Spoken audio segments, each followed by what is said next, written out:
बीती 4 जून को NEET UG का रिजल्ट आया था, जिसमें गांव कैलरम की अंजलि देवी ने 664 अंक हासिल करके गांव राम का नाम रोशन किया है। हालांकि नीट यूजी के रिजल्ट पर सवाल तो उठाए जा रहे हैं, मगर हो सकता है कि ये चर्चा का अलग विषय है। लेकिन जिस तरीके से गुड़िया ने मेहनत की है और मेहनत के बलबूते से अपने परिवार का तो नाम रोशन किया ही है, साथ ही गाँव गोहांड के माध्यम से ये संदेश भी दिया है कि गाँव कैलरम एजुकेशन के मामले में भी पीछे नहीं है। तो इस परिवार के बीच में मौजूद हूँ, तो जानेंगे इनकी आगामी योजनाओं के बारे में, साथ ही साथ किस चैनल के थ्रू इन्होंने ये परीक्षा उत्तीर्ण की है। गुड़िया, बहुत बहुत स्वागत है आपका।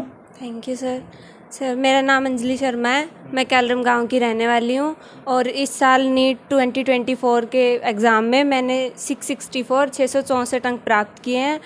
और मैं 9th क्लास से ही मेरा सपना था कि मैं डॉक्टर बनना चाहती थी, और इसके लिए मैंने +2 के बाद अपनी एक कोचिंग ज्वाइन की थी, जिसके बाद अब नीट यूजी का रिज़ल्ट आया तो उसमें मैंने इतने अंक प्राप्त किए हैं। नीट यूजी की मार्क्स से हम अपने मेहनत से सारी चीज़ों से बिल्कुल संतुष्ट हैं और खुश हैं, लेकिन हम रैंक से अपनी इतने भी संतुष्ट नहीं हैं।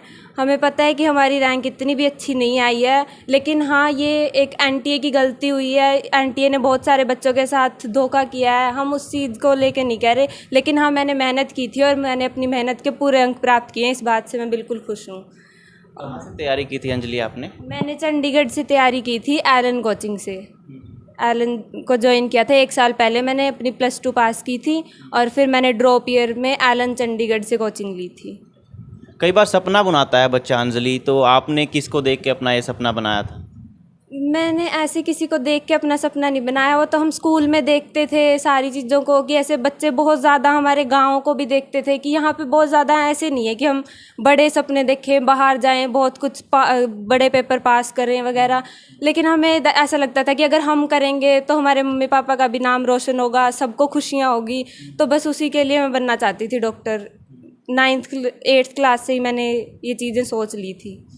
मैं परिवार से भी बात करना चाहूँगा कि जब गांव की लड़कियां इस तरह के सपने देखती हैं तो परिवार किस तरीके से उनको आज़ादी देता है। सर, बहुत बहुत स्वागत है। आप टीचिंग के प्रोफेशन में हैं चंद्रमणि सर। जी सर, सबसे पहले तो मैं बिग न्यूज़ चैनल के दर्शकों को नमस्कार करता हूं, और मैं सभी जितने भी नीट यूजी देने वाले गाँव से हो या शहर से, खासकर मैं गाँव वाले बच्चों से, पेरेंट्स से ये विनती करना चाहता हूं कि वो अपने बच्चों को किसी भी क्षेत्र में पीछे न रखें, अपने बच्चों को आगे जाने दें। आपके बच्चे बहुत कुछ कर सकते हैं। तो माँ भी मेरे साथ मौजूद है, पुष्पा देवी। मैम, बहुत बहुत स्वागत है आपका। धन्यवाद सर। गुड़िया के रिजल्ट और मेहनत को कैसे देखती हैं, क्योंकि माँ तो बच्चे की सबसे ज़्यादा करीब होती है? सर, इसकी मेहनत शुरू से ही, जबकि हम ये चाहते थे कि अगर बट्टे गांव का माहौल है, शायद हम बाहर भी ना निकाल सकें, क्योंकि गांव में काफ़ी सारी ऐसी मुसीबतें आए कि कहीं बच्चे को बाहर नहीं भेज सकते, अकेला नहीं छोड़ सकते। लेकिन उन सब से हम दोनों ग्रेजुएट हैं, तो उन सब से लड़के हमने अपने बच्चे का साथ दिया था।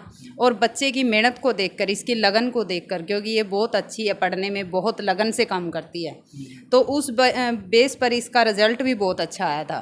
और जबकि गाँव में से थी, तो हम ये चाहते थे कि 10 गुड़ियों को, यानी 10 लड़कियों को और इसका मौका मिले, इसको देख करके थोड़ा सा औरों को भी मोटिवेशन मिले कि हम भी अपने बच्चों को आगे बढ़ने दें, रोके नहीं।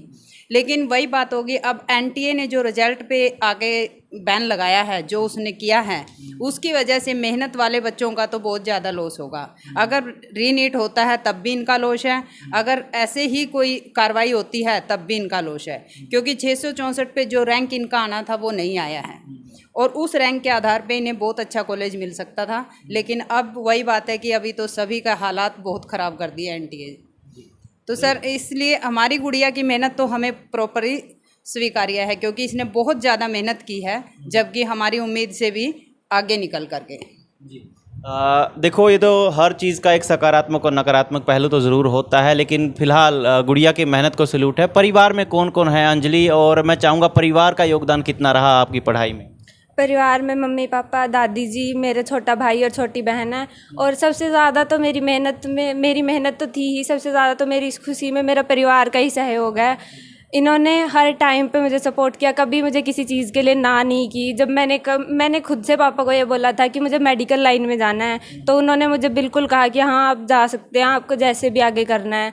मैं कोचिंग में पढ़ती थी तब भी बहुत सारी डिफ़िकल्टी आती थी, हमारे टेस्टों में नंबर अच्छे नहीं आते थे, कभी कभी मन भी नहीं लगता वहाँ पे। सारी चीज़ों में मम्मी पापा बहुत सपोर्ट करते थे। आधी रात को भी बोलते थे कि फ़ोन करके हमें बताओ, हम तुम्हारे पास आ जाएंगे। ऐसे हर चीज़ पे बिल्कुल मम्मी पापा का पूरा सपोर्ट रहा था। और मैं सबको भी यही कहना चाहती हूँ, अभी रिज़ल्ट कैसा भी आए और कैसा ना भी आए, हमारी गलती हो या ना हो, अपने बच्चे को ज़रूर सपोर्ट करें। सबसे ज़्यादा तो हमें लगता है हमारे मम्मी पापा हमें सपोर्ट करेंगे तभी हम कुछ करेंगे ज़िंदगी में। इतनी बड़ी लेवल की परीक्षा है, क्योंकि नीट को हम समझते हैं कि मेडिकल लाइन की परीक्षा है, और जो देश के टॉप कॉलेजेस में है एडमिशन लेना होता है बच्चे को, तो इस एग्ज़ाम को क्रैक करना ही पड़ता है उसको अच्छे मार्क्स के साथ। तो किस किस चैनल के थ्रू बच्चे जा सकते हैं अंजलि? इसमें नीट यूजी का एक ही एग्ज़ाम होता है ये, तो जिसके थ्रू हम जा सकते हैं कॉलेजेस के एडमिशन लेने के लिए।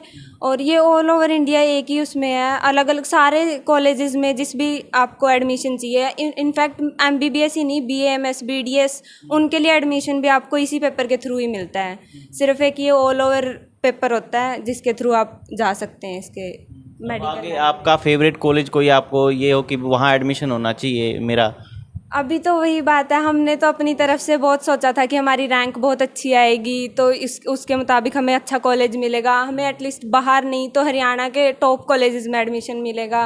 बट जब जिस दिन से हमने रैंक देखी है, अब उस दिन से तो हमें ऐसा लग ही रहा है कि हमें कोई मीडियोकर लेवल का या बिलो लेवल कोई रैंकिंग कॉलेज मिलेगा कि नहीं मिलेगा।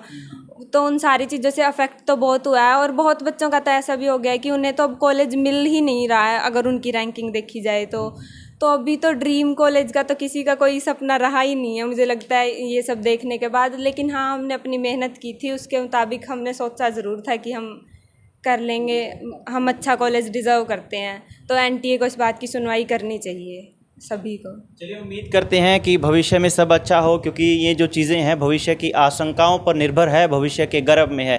लेकिन फ़िलहाल अंजलि के लिए दुआ करते हैं कि इनको अच्छा कॉलेज मिले, इनकी उम्मीद के मुताबिक मिले, और इसके अलावा बाकी बच्चे भी इनको देखकर सीखें और इस तरह के एग्ज़ाम को क्रैक करके गाम राम और अपने माता पिता का नाम रोशन करें। फ़िलहाल कैथल बैग न्यूज़ के साथ इतना ही।